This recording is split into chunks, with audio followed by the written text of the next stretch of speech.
Assalamualaikum warahmatullahi ta'ala wabarakatuh.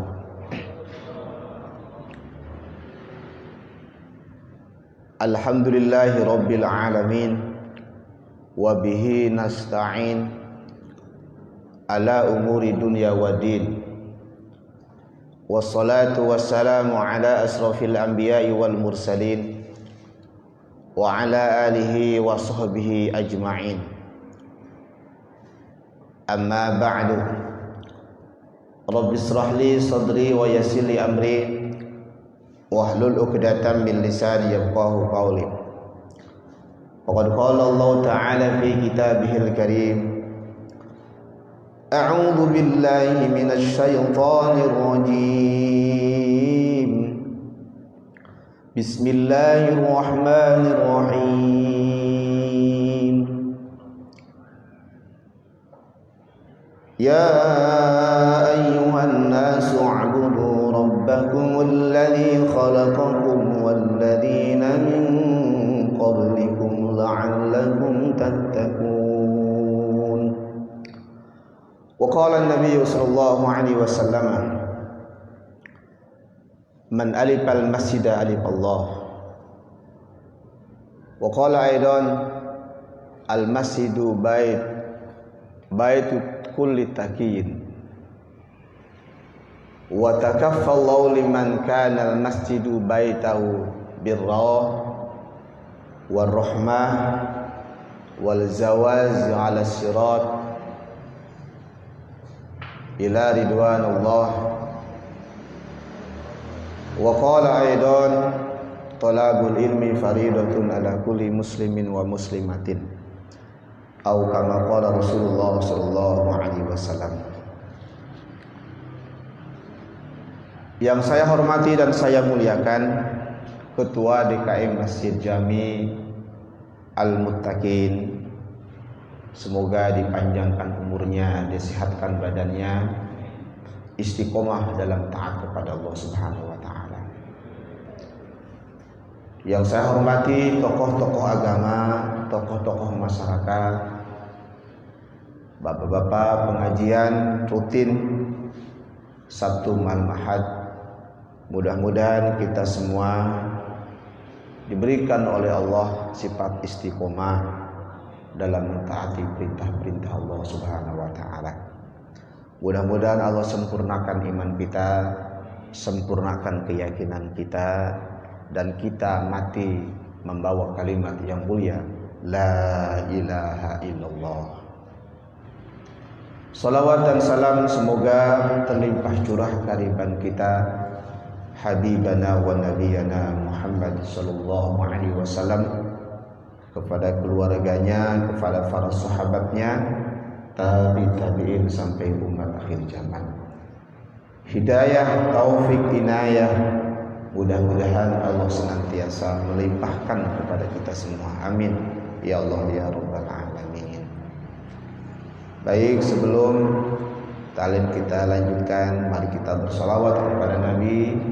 Mudah-mudahan majlis ini majlis yang penuh ampunan Allah Subhanahu wa taala, masjid yang penuh dengan barokah Allah Subhanahu wa taala. Inna Allah wa malaikatahu yusalluna 'alan nabi ya ayyuhalladzina amanu sallu 'alaihi wa sallimu taslima. Ya Rabbi salli ala Muhammad, ya Rabbi salli alaihi wa sallim. Salli ala Muhammad, ya Rabbi salli alaihi wa sallim. Ya Rabbi ballighul wasilah, ya Rabbi khassa bil fadilah. Ya Rabbi salli ala Muhammad, ya Rabbi salli alaihi wa sallim. Ya Rabbi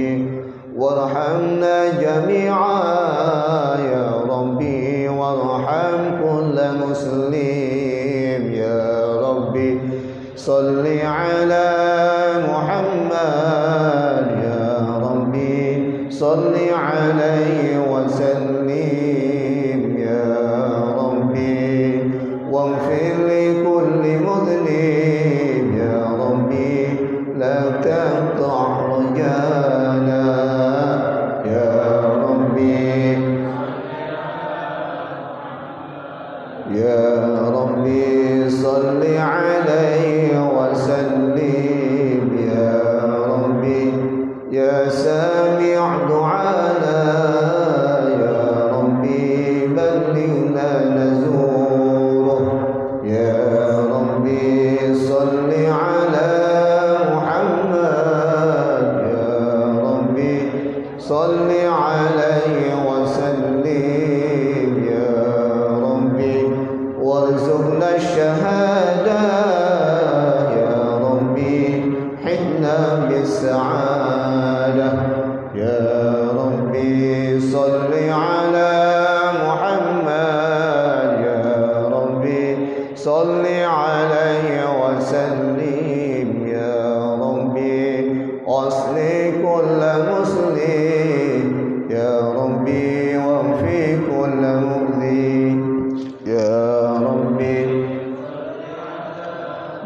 محمد يا ربي صل عليه وسلم يا ربي نختم بالمشفى يا ربي صل عليه وسلم يا ربي صل على محمد يا ربي صل عليه وسلم اللهم صل وسلم وبارك عليه وعلى آله لا حضرة النبي المصطفى شفاعة وسلام على آله وأزواجه وذريته الفاتحة أعوذ بالله من الشيطان الرجيم بسم الله الرحمن الرحيم الحمد لله رب العالمين الرحمن الرحيم مالك يوم الدين إياك نعبد وإياك نستعين اهدنا الصراط المستقيم صراط الذين أنعمت عليهم غير المغضوب عليهم ولا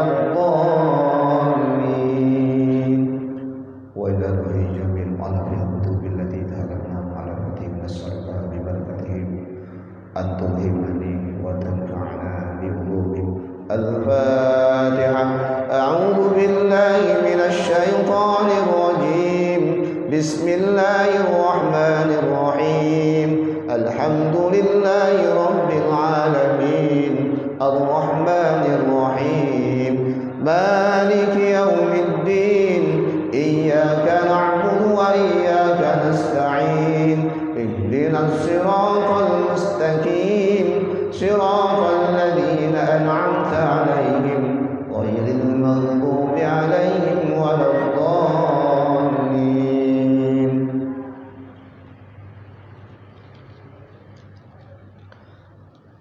Bismillahirrahmanirrahim.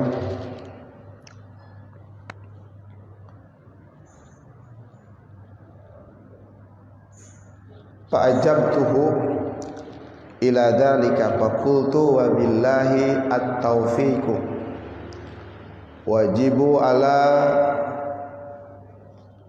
kulli mukallafin ay ya'rifa ma yajibu bihaqqi ta'ala wa ma yastahilu wa ma yajuju wa yajibu bihaqqi ta'ala al-wujudu wa didhu al-adamu wa dalilu ala dhalika wujudu hadhil makhluqati fa ajabtuhu tuluy nyubadanan kaula buka itu ba'du kami memenuhinya atas permintaan ba'du. Ini perkataannya musonib setelah ada permintaan untuk menyusun satu risalah akhirnya musannif memenuhinya. Fa'ajabtuhu ila dzalika, kemudian musannif ini memenuhi apa yang dipinta oleh ba'du, menyusun satu risalah. Kemudian realisasi daripada musannif tidak punya kemampuan untuk menyusun kitab Tijan Daruri ini, yaitu Syekh Bajuri, saking tawadunya beliau mengatakan fakultu wabillahi at-taufiq. Fakultu, kemudian berkata musannif Syekh Ibrahim, wabillahi eta tetep ka Allah at-taufiqu ari nyunkeun taufik. Cek santrima ieu teh khobar muqaddam, mubtada muakhar, yang biasa mubtada itu awal, ini diakhirkan mubtadanya. Kepada Allah at-taufiqu, memohon taufik. Yajibu wajib ala kulli mukallafin, kepada setiap mukallaf, afai arifa ma'rifat ma, kepada suatu yajibu yang wajib bihaqi ta'ala, dalam hak Allah Ta'ala, wa ma, dan perkara yastahilu dan mustahil, wa ma, dan perkara yaju yang menang. Penjelasan bersambung daripada minggu kemarin, bahwa sasakala asal mula terbitnya kitab Tijan Ad-Daruri ini daripada permintaan saudara-saudara seagama. Akhirnya dengan permintaan itu musannif merespon dan membuatkan satu risalah yang namanya kitab Bajuri. Kemudian musannif berkata, Allah lah yang memberikan taufik, Allah, dengan mohon taufik kepada Allah Subhanahu wa taala. Apa itu taufik? Taufik adalah khalqut ta'at, yang sudah beragama Islam, yang sudah beriman, kemudian diberi kekuatan untuk amal.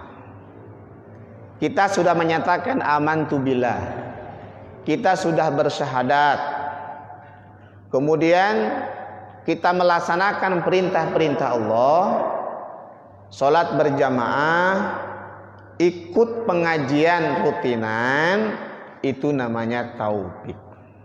Kalau iman pencetakan, kalau hidayah pencetakan iman, kalau taufik setelah punya iman, kemudian dia melakukan amal-amal ibadah. Dijadikan hamba itu bisa melaksanakan perintah-perintah Allah Subhanahu wa taala. Maka mudah-mudahan kita diberikan taufik. Ini realisasi daripada la haula wala quwata illa billah.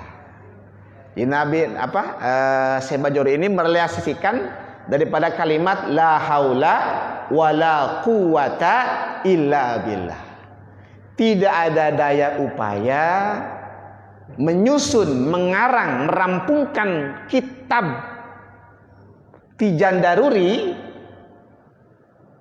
wala quwata, dan tidak terhindar daripada maksiat illa billah, kecuali atas pertolongan Allah. Maka hadirnya kita pada malam ini pun ini adalah taufiknya Allah. Taufiknya Allah. Bukan karena kita dekat dengan masjid. Karena tidak sedikit orang yang dekat dengan masjid, kalau hatinya jauh dari masjid, maka tidak bisa ke masjid. Tapi walaupun jauh jasanya dari masjid, kalau hatinya dekat dengan masjid, maka dia akan bisa ke masjid. Dan insya Allah ini merupakan tanda-tanda orang yang bertakwa. Al-masjidu baitu kulli taqiyin. Masjid ini adalah rumahnya orang yang bertakwa. Jadi kalau mengukur apakah kampung itu banyak yang takwanya, tinggal lihat saja masjidnya. Tinggal lihat aja masjidnya, itu barometernya. Ya. Maka kalau sudah mengatakan Biarin yang masjid mah pada KM saja, pengurus saja. Waduh, ini kalau ada ucapan ini berbahaya. Untung tenepa, lamun nepa bahaya tah. Lamun nepa ieu omongan masjid basi kok kosong. Biarin berjamaahnya tugasnya para ustadz, para imam, saya mah enggak ada di rumah saja. Kira-kira kalau ucapan ini semua kompak gimana? Kenyataannya, buktinya gimana? Kalau kompak mengatakan biarin ke masjid mah ustadz saja, DKM saja, semua kompak begitu, ada isinya nggak masjid? Pasti dipastikan nggak ada isinya. Untung nanti gitu kabeh.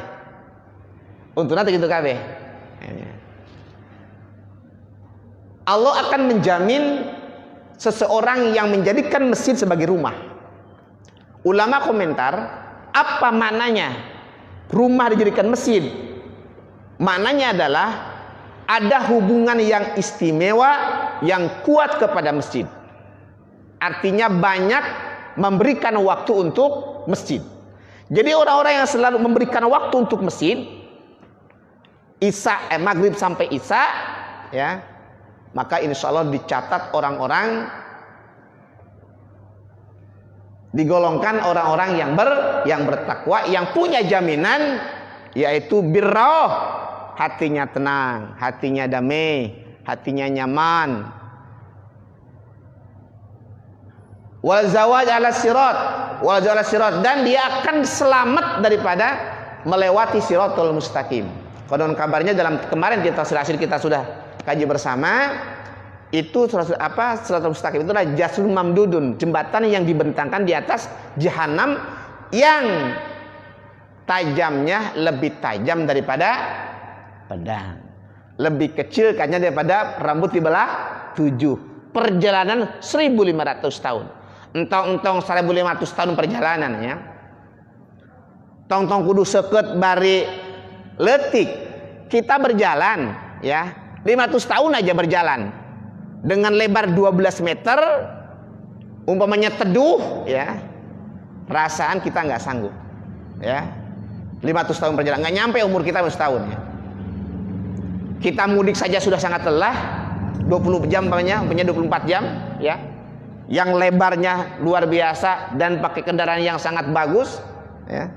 Apalagi ini berjalan 1500 tahun dalam keadaan di bawahnya neraka dengan yang sangat tajam dan kecil, subhanallah. Salah satunya adalah penyelamatnya adalah apabila hati kita ini ada hubungan kuat dengan masjid, itu akan diselamatkan daripada siratal mustaqim. Sampai masuk surganya Allah Subhanahu wa taala. Wajib di sini wajib di sini adalah wajib menurut fikih ya.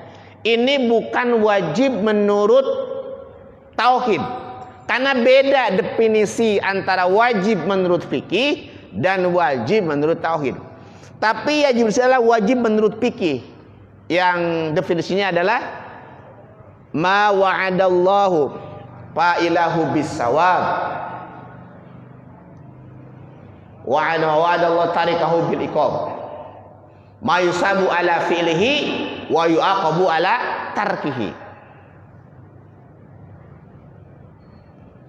Dikerjakan mendapatkan pahala, ditinggalkan mendapat siksa. Itu wajib menurut apa? Fikih. Seperti mana? Salat fardu yang 5 tentu. Berzakat bagi yang sudah nisab mampu. Berhaji bagi yang mampu tidak berhaji, maka sanksinya adalah kalau tidak melaksanakannya maka dia mendapatkan siksa, yang melakukannya mendapat pahala. Itu wajib menurut fikih. Maka di sini adalah wajib menurut fikih. Ala kulli mukallafin. Ala kulli mukallafin, kepada setiap mukallaf. Ini ala ini menunjukkan wajib. Pada ahli nahwu menyatakan kalau ala ini menunjukkan adalah wajib, beda dengan li ya. Ala kulli mukallafin, kepada setiap mukallaf. Apa itu mukallaf? Mukallaf adalah baligun, akilun, balaghats alaihi dakwah. Itu definisi mukallaf. Apa itu mukallaf? Baligh. Yang pertama baligh. Baligh lihat dalam kitab Safinatun Najah. Alamatul bulugh salasun. Tanda orang baligh ada tiga. Tamamu khamsa asharata sanatan piddakar. Tanda baligh itu ada tiga. Yang pertama sempurna umur 15 tahun bagi laki-laki. Ini tanda baligh. Kalau sudah 15 tahun ini baligh, maka taklif. Kemudian kalau perempuan sudah datang bulan haid, umur 9 tahun minimal. Kasrohnya bisa 10, 11 dan sebagainya. Tahu sekarang kalau 9 tahun udah datang bulan belum anak sekarang? Belum kayaknya ya. Mungkin beda sama perempuan Arab di sono kayak. Kalau di kita ini biasanya itu setelah selesai keluar sekolah SD itu baru datang bulan. Ada yang kelas 6 sudah datang ada, tergantung kesuburannya. Ya, berbeda mungkin dengan wanita-wanita zaman dahulu. Kalau sini kan minimalnya 9 tahun sudah datang bulan. Kemudian sudah bermimpi, mimpi kukudaan wal ihtilam, mimpi jima, gitu. Mimpi ngenah, tanda baligh. Ada satu tanda itu termasuk dia sudah mukallaf. Ya. Baligh. Maka mukallaf ini pertama adalah balighun. Kalau sudah umur 12 tahun, maka dia sudah berfikih dan sudah bertauhid. Jangan sampai umur 15 tahun dia baru belajar fikih, baru belajar tauhid. Gagal. Kapan belajar fikih dan tauhidnya? Sebelum akil baligh. Maka dari mulai FAUD, dari mulai TK, dari mulai TVA itu sudah diajarkan tentang cara berwudu, cara beristinja, ya, cara sholat yang benar, dan diajarkan tentang rukun-rukunnya, tentang syarat-syaratnya dalam ibadah.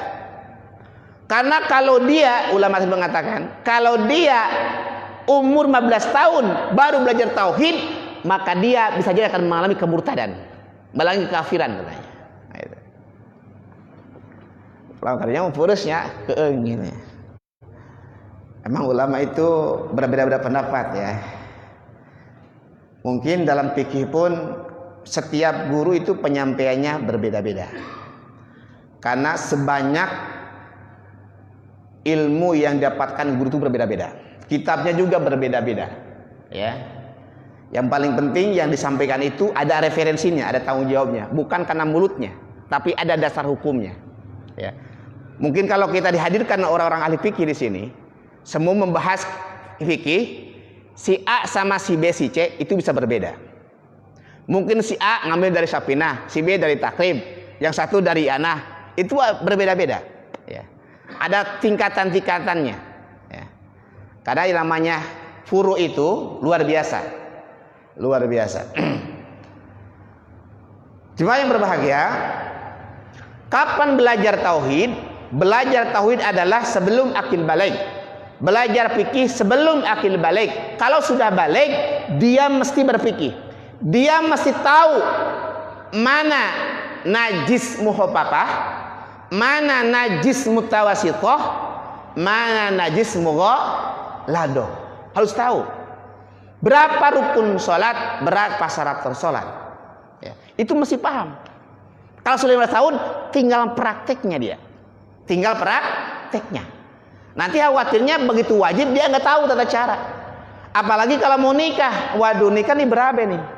Orang asal nikah aja nggak tahu tata cara syarat nikah, rukun nikah, ya. Bagaimana cara jadi kepala rumah tangga. Hari ini banyak orang nikah cuma nafsu doang. Nggak ngerti mereka nikah gimana, tanggung jawab kepada si gimana, anak gimana. Jangankan kepala anaknya dia aja nggak ngerti hukumnya. Bisa jadi mereka ini setelah berhubungan mereka tidak tahu bagaimana kewajiban mandi, berapa rukun mandi, berapa syarat mandi, mandi junub gimana caranya, menggunakan air aja nggak bisa, air 1 ember dipakai mandi, dipegang-pegang, kobok-kobok, ya, nggak ngerti air 2 kulah, kurang dari 2 kulah, tanya berapa 2 kulah, bagaimana kurang 2 kulah. Apa kalau kita makanan najis sekarang kurang 2 kulah? Air yang 200 liter kemasukan tai cicak, gimana hukumnya? Hukumnya adalah najis. Tapi karena nggak tahu dipakai mandi juga. Pakai mandi besar, maka nggak sah mandinya. Itu menurut mazhab Imam Syafi'i. Karena dimuat di beberapa kitab fikih, cai air yang kurang 2 kulah, kemasukan najis berubah tidak berubah, hukumnya mutanajis. Hati-hati ya. Tapi kalau nggak tahu kan bisa jadi nyuci pakaian, kena ompol, kena apa, dalam bak kerebek di situ doang, muter di situ, nggak dibilas. Maka ketika sabunnya masih ada, di perat masih ada busanya itu, dan itu bukan 2 kulah, maka sabun itu bercampur dengan najis, dipakai mandi, urusannya berabe. Padahal masih ada sabunnya di situ. Sedangkan itu dimasukkan 1 ember, di situ ada kencing anak-anak macam-macam ya. Nggak apa-apa dimasukin ke bak, tapi baknya yang besar, yang banyak airnya. Irigasi, kerebek tenan naon eta mah. Ieu mah dikerebek bak anu hideung teh kerebek ya. Prat. Demur aja. Wah, ini berbahaya. Kenapa dia begitu? Karena tidak tahu masalah menggunakan air. Apalagi ke tauhid. Mungkin kalau masalah ibadah ya. Ini insya Allah kalau tauhidnya benar, satu saat dia akan masuk surganya Allah Subhanahu wa taala. Tapi kalau salah dalam tauhid ya, dalam akidah, maka ini bisa jadi selama-lamanya di nerakanya Allah Subhanahu wa taala. Wa yajibu balagot akilun. Yang pertama akilun. Ya kalau nggak punya akal, ya nggak wajib. Hilang akal umpamanya, kenapa? Karena mabok umpamanya. Orang yang tidur nggak wajib sholat sebelum dia sadar, gitu kan? Orang yang mabok nggak wajib sholat. Orang gila nggak wajib sholat, nggak wajib puasa. Baligun akilun, balagot alidawah, yang sampai kepada dakwah, sampai hukum kepada dia, ya. Maka kalau hukum tidak sampai, maka tidak ada kewajiban kepada dirinya. Umpamanya ada di gunung, nggak ada orang di sana, nggak ada ustadz, nggak ada speaker, nggak ada HP, nggak ada apa-apa, pokoknya nggak nyampe di agama. Ya, taunya kadal, bedul, ular, macan bersatu di situ. Nggak tahu namanya saudara sebagai, nggak ada yang menyampaikan, maka dia tidak kewajiban. Atau kalau zaman dulu namanya zaman fatrah. Itu perjalanan dari mulai lahir Nabi Isa sampai Muhammad, itu kan perjalanan yang jedahnya itu 500 tahun ya. Itu ada masa-masa fatrah. Seperti Abdullah ya. Abdullah ini sebelum datangnya Islam kan ya. Sebelum datangnya Muhammad, kalau mereka salah dalam ibadah dan kita punya ibadah ya nggak ada pertanggungjawaban. Namun setelah Nabi diangkat menjadi Nabi, diseru orang kafir Quraisy, suruh beriman, kemudian tidak beriman, di situ ada sanksi. Namun sebelum ada peringatan di situ, belum sampai kabar nabi-nabi, maka belum ada kewajiban diangkat penanya. Ayya'rifa, apa itu kewajibannya? Ma'rifat. Mana dalilnya wajib ma'rifat? Ulama al-ulama tauhid mengambil dalam surat Al-Baqarah yang tadi saya bacakan. Ini dalil kewajiban ma'rifat. Bismillahirrahmanirrahim. Ya ayyuhan nasu ubudu rabbakumul ladzi khalaqakum walladzina min qablikum la'allakum tattaqun. Ini ayat yang mewajibkan ma'rifat. Ya. Ini dalil yang mewajibkan ma'rifat. Ya ayyuhan nas, wahai manusia, ubudu. Nah, kalimat ubudu ini ulama tauhid mengartikan bukan ibadah, tapi bertauhid, ay wahidu. Kenapa diartikan bertauhid? Karena muhotobnya di sini adalah nas, manusia, bukan alladzina amanu. Karena kalau mereka belum bertauhid, maka tidak sah ibadahnya. Mesti iman dulu. Manusia semua nggak sah untuk ibadah. Orang kafir nggak sah ibadahnya. Di luar Islam ini mereka melakukan amal-amal soleh itu ditolak oleh Allah Subhanahu Wa Taala tanpa iman dulu kepada Allah Subhanahu Wa Taala. Maka setiap kebaikan-kebaikan dilakukan oleh umat-umat di luar Islam itu sebatas hanya ada di dunia saja. Tadi enggak nyampe ke akhirat. Ya, ke akhirat. Mereka membangun 1000 masjid, menyantuni anak yatim, ya. Tapi kalau tidak iman dulu kepada Allah dan Rasulnya, maka semua amalnya itu menjadi sia-sia. Menjadi sia-sia. Jadi agamalah yang ada pahala, agamalah yang ada hak dan kewajiban. Saya ingat Pak, di rumah ini punya soang. Itu soang, ya. Soang itu sama dengan ayam kali ya, bertelur. Kemudian kan di apa itu namanya? Dikeremin. Tahu kermin, Pak? Apa namanya? Sama kerem ya, dikeremin. Itu nyampe kurang lebih 21 hari. Dia enggak minum, enggak makan. Sampai saya tengok, jangan-jangan nih soang mati kata saya. Enggak minum, enggak makan. Ya. Kemudian setelah netes, ya, gede dan seterusnya, jadi anak, maka anak ini enggak perlu siapa yang meneteskannya. Siapa yang merawatnya, yang melahirkannya. Sama dengan burung bondol yang ada di pohon kelapa itu, burung apa ya? Dia di pohon kelapa. Dia bikin sarang bagus sekali. Ya. Setiap hari dia bawa sarang, bawa daun-daunan, bikin burung di atas supaya tidak dimangsa. Ya. Bikin. Kemudian dia bertelur, ya. Pertama dia ngakutin tempat jadi sarangnya. Setelah itu bertelur, kemudian netes, ya. Kalau anaknya 5, maka dia 5 kali bolak-balik nganterin makan buat sang anak ini, ya. Kemudian setelah netes dewasa, terbang dan sebagainya, dia enggak perlu lagi berterima kasih kepada ibu. Enggak tahu siapa ibunya, siapa bapaknya, enggak masalah. Dan enggak ada sanksi. Enggak ada sanksi.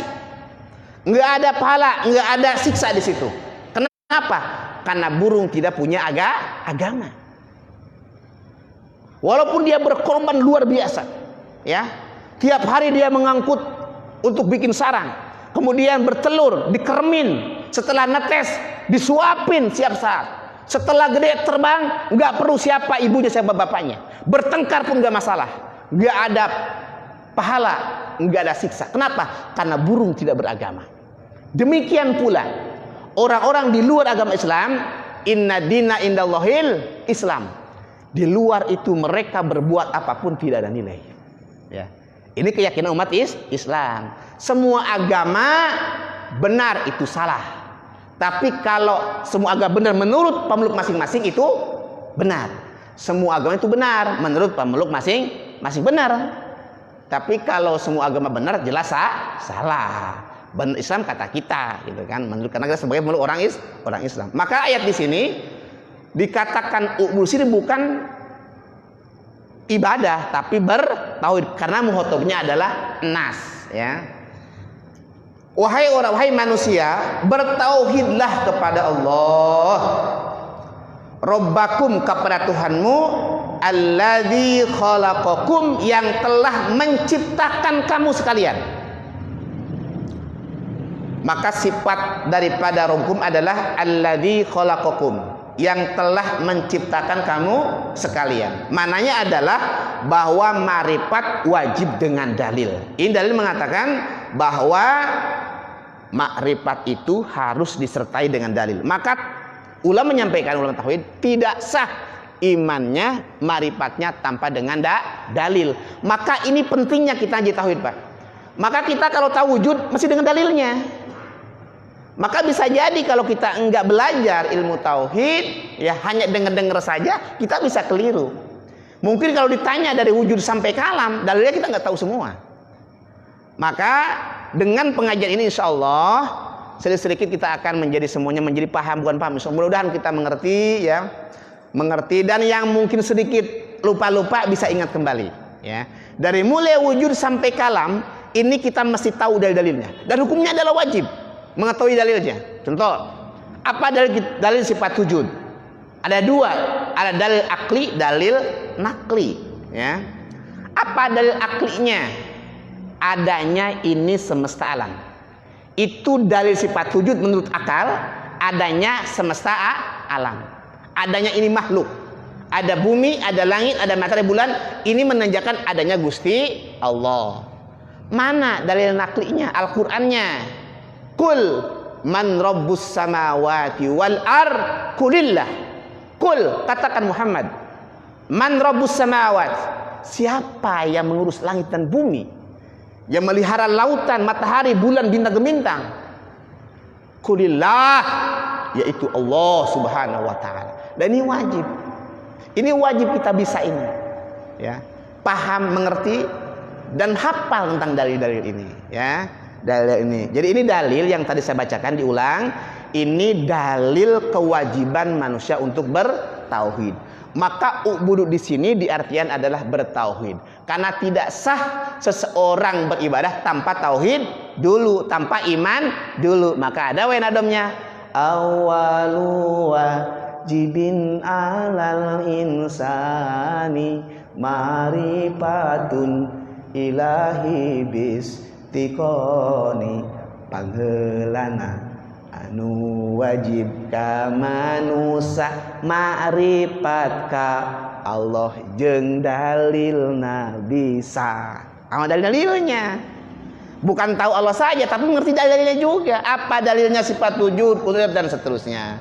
Mudah-mudahan dengan kita mengikuti pengajian ini, maka kita niat belajar, siapa niat belajar, insya Allah kalau salahnya pun kalau belajar diampunkan Allah Subhanahu wa taala. Kita niat belajar iman, belum sempurna iman, digolongkan beserta orang-orang yang sempurna imannya. Kita belajar akidah, belum sampai kepada sempurna akidah kita, keburu wafat, digolongkan dengan orang-orang yang sempurna akidahnya. Kita belajar fikih, belum bagus fikih kita, niat belajar dan belajar, keburu wafat, insya Allah digolongkan beserta orang-orang yang pas, yang bagus dalam fikihnya. Maka terus kita niat belajar, semua niat-niat belajar. Insya Allah mudah-mudahan dalam ampunannya Allah Subhanahu wa taala.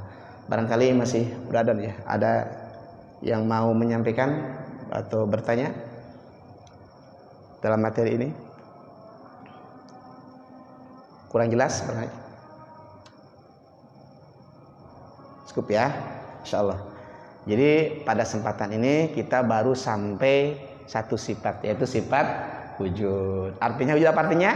Ada Allah. Mustahil Allah tidak ada. Apa dalilnya? Adanya ini alam semesta. Dalil naklinya tadi, Qul man rabbus samawati wal ard qulillah. Ini yang mesti diingat sampai bawa ke rumah ya. Kalau ditanya mana anak kita, apa dalil sifat wujud? Adanya ini makhluk. Yang kedua, Qul man rabbus samawati wal ard qulillah. Itu yang mesti kita ingat pengajian ini, dibawa ke rumah kita, disampaikan kepada saudara yang terdekat kita yang belum bisa dengar ini. Wallahu a'lam bishawab. Alhamdulillah pengajian kita sudah sampai kepada isya. Mudah-mudahan Allah selalu memberikan petunjuk kepada kita, hidayah kepada kita, bimbingan, taufiknya. Mudah-mudahan Allah mengampuni segala kehilapan kita, kealapan kita, kebodohan kita, dan kita digolongkan beserta orang-orang yang selamat dunia wal akhirah. Mudah-mudahan segala usaha kita, kasab kita, ikhtiar kita diberkahkan Allah Subhanahu wa taala. Yang punya anak yang sedang mondok, mudah-mudahan mereka betah di pondoknya, diberikan kecerdasan dan pelajarannya, dijadikan anak-anak yang soleh dan soleha, yang bisa memberikan syafaat nanti kita di akhirat, kepada kita di akhirat, bisa mengangkat derajat orang tuanya dunia, lebih-lebih akhirat kelak. Mudah-mudahan istri kita jadi istri yang solehah, kemudian selamat dunia wal akhirah. Al-Fatihah. Bismillahirrahmanirrahim. Alhamdulillahirabbil alamin arrahmanir rahim maliki yaumiddin iyyaka na'budu wa iyyaka nasta'in ihdinas siratal mustaqim siratal ladzina an'amta 'alaihim ghairil maghdubi 'alaihim waladdallin. Subhanakallahumma wa bihamdika asyhadu an la ilaha illa anta astaghfiruka wa atubu ilaik. Assalamualaikum warahmatullahi wabarakatuh.